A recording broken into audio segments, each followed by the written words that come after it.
Yo les gars, donc petite vidéo aujourd'hui, donc on va parler quelle stratégie à avoir en fonction du but qu'on se fixe en League Start. Alors, hier on avait parlé donc du Shaper, je vais mettre ma petite liste pour rien oublier. Donc le Shaper, qu'est-ce qu'il va falloir faire? Il va falloir avancer très rapidement dans les maps, donc sans forcément avancer dans la Zana, dans la quête de Zana. Donc on peut vraiment faire la plus haute map qu'on a le plus rapidement possible, pour arriver donc au Shaper le plus tôt possible. Alors, vu que normalement, on va avoir de l'avance sur les autres gens qui font un peu de delve, un peu de mapping, un peu etc. On va avoir un map de pool plus conséquent que les autres, plus rapidement. Et donc ce qu'on va pouvoir faire, c'est donc vendre nos maps. Donc on peut vendre les maps jaunes, ça se vend bien aussi. Mais ce qui va vraiment faire votre gros pool de currency, c'est les maps rouges. Donc n'hésitez pas à vendre vos maps rouges. Attention cependant à ne pas trop en vendre, parce que notre but principal, il ne faut pas oublier que c'est de farm le Shaper et pas le faire seulement une seule fois. Donc il faut quand même avoir un map pool correct. Donc vendez vos maps dont vous avez en trop, mais ne vendez pas trop de maps, sinon vous allez être bloqué. Donc deuxième chose aussi, quand on sait que notre build peut faire Shaper, ce qui est bien, c'est d'ouvrir le trade chat 820 et de taper par exemple want to sell Shaper kill. Alors souvent ce qu'on fait, c'est qu'on split le loot du boss. Donc disons qu'on drop une Starforge et qu'elle vaut 2 exalt. Vous allez vendre la Starforge 2 exalt et vous allez garder une exalt pour vous. Et vous allez donner une exalt au gars qui vous a donc vendu le kill.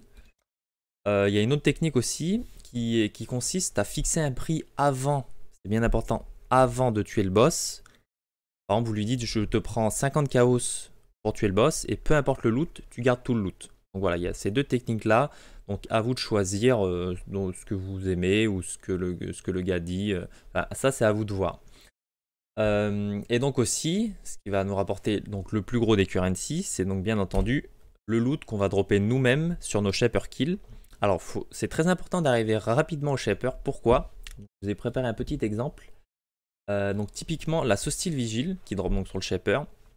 On peut voir que la ligue a commencé le 9 juin. Et donc le 9 juin, elle se vendait à 260 chaos environ unité. Un jour plus tard, elle se vendait à 184 chaos. 2 jours plus tard, 123 chaos, etc. Donc on peut bien voir que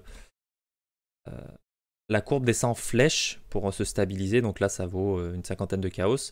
Donc plus vous allez arriver tôt, plus vous allez pouvoir vendre vos loots chers. Et donc c'est à peu près pareil pour tous les loots de tous les boss. Un autre exemple que j'ai préparé, si on décide de faire par exemple du Red Elder ou du Yellow Elder, donc qui peut dropper une présence. Donc on peut voir, jour 1, on a combien? On est à 250, 294, et on peut voir que plus on avance dans la ligue, plus ça descend. Donc pareil, le plus rapidement on arrive, le plus rapidement, le plus cher on pourra vendre nos items. Alors j'ai peut-être fait une erreur, je crois que Lane Présence drop seulement sur le Red Elder. Mais enfin c'était juste pour vous montrer que plus on avance dans la ligue et plus les loots des boss valent moins cher. Donc voilà pour l'exemple. On avait parlé en deuxième but dans la dernière vidéo de farmer les bases. Alors les bases, qu'est-ce que c'est? C'est les items avec le e-level. Donc généralement c'est 83 où ça commence, ça dépend en fonction aussi de l'influence et des rôles, etc. Mais typiquement, là on voit bien que si on appuie sur Alt, c'est item level 83, là j'ai 86, 85, etc. Donc là il va falloir donc finir la quête de Zana le plus rapidement possible pour avoir donc l'Elder Orb qui va nous permettre de prendre n'importe quelle map de l'Atlas et de la transformer en tier 16. Alors ce que je vous conseille malheureusement c'est qu'on n'a pas le patch encore, donc il va y avoir un changement de l'Atlas là bientôt. Mais c'est de choisir souvent une map blanche. Pourquoi? Parce qu'en fait on peut mettre des sextants blancs qui sont beaucoup moins chers à acheter sur une map tier 16. Important aussi, la map doit être avec un bon layout si possible, et important aussi pas mal de pack size où il y a pas mal de mobs sur la map. Donc ça sera plus facile à sustain, elle va drop plus de loot, etc. Donc très important aussi, détail que je ne dois pas oublier, c'est peu importe la map que vous choisissez, il faut, surtout en softcore, parce qu'en hardcore, les bases se vendent, même s'il n'y a pas d'influence dessus, elles se vendent correctement. Mais en softcore, c'est surtout les bases Elder et les bases Shaper qui se vendent cher. Donc tout le temps, quand vous faites vos tiers 16, avoir l'influence, que ce soit Shaper ou soit Elder, une des deux pour vos maps tier 16 pour farmer les bases. C'est là vraiment vous allez vous faire la grosse currency, c'est justement base Shaper, base Elder, donc très important. Aussi ne pas hésiter à investir dans vos maps, des chisels, donc bien entendu des alchimies, des sextants, des fragments pour avoir un peu de quantity, et aussi ce que je vous conseille c'est de mettre des scarabs, donc soit Shaper Scarab ou soit Elder Scarab. Donc quand vous allez faire une map qui est Elder, vous mettez vos Elder Scarab et vice versa pour dropper justement plus de bases. Donc troisième but qu'on s'était dit aussi dans la dernière vidéo, c'était l'Uberlab. Donc l'Uberlab est très rentable la première semaine parce qu'il y a pas mal de gens qui ont un peu de mal dans le lab et qui n'ont pas forcément le build pour faire l'Uberlab. Donc n'hésitez pas à avoir pareil le trade Shadowpen. Là vous vendez par exemple Want to Sell, Uberlab.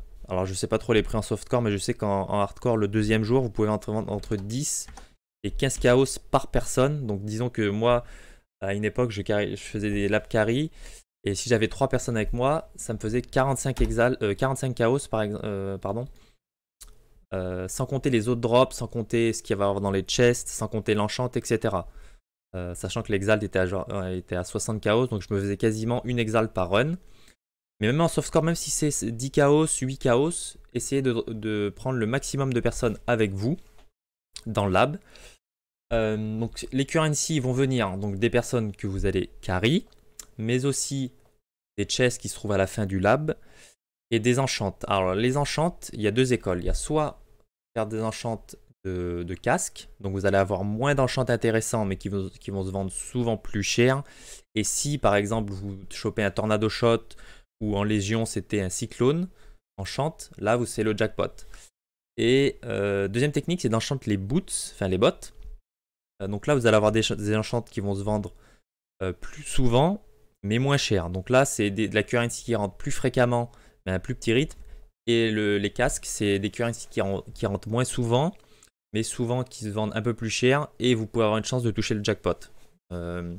Aussi, donc, vu que ça va être sûrement la prochaine ligue, la Ligue Blight, ça va être une ligue mignon, je vous conseille par exemple d'enchant un casque avec l'implicite mignon de damage. Ça peut être intéressant.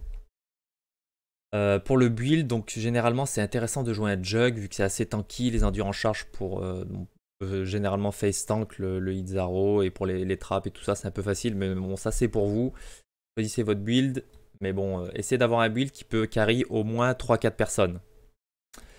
Un autre exemple qu'on avait dit de but c'était la delve. Alors aujourd'hui la delve, pour avoir des maps level tier 16, des maps tier 16, il faut descendre jusqu'à 239. Donc ça va peut-être être changé dans Blight. Apparemment il y a eu des rumeurs comme quoi les maps tier 16 vont dropper à partir de la profondeur 170. Donc ça c'est à vous de voir en fonction du patch qu'on aura là, qui va sortir d'ici quelques jours. Mais descendre au minimum qu'on puisse dropper des maps tier 16 et descendre le plus possible. Pourquoi ?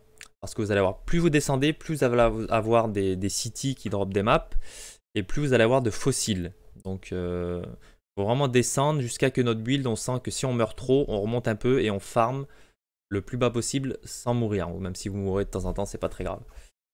Donc comment on va se faire des currency en delve?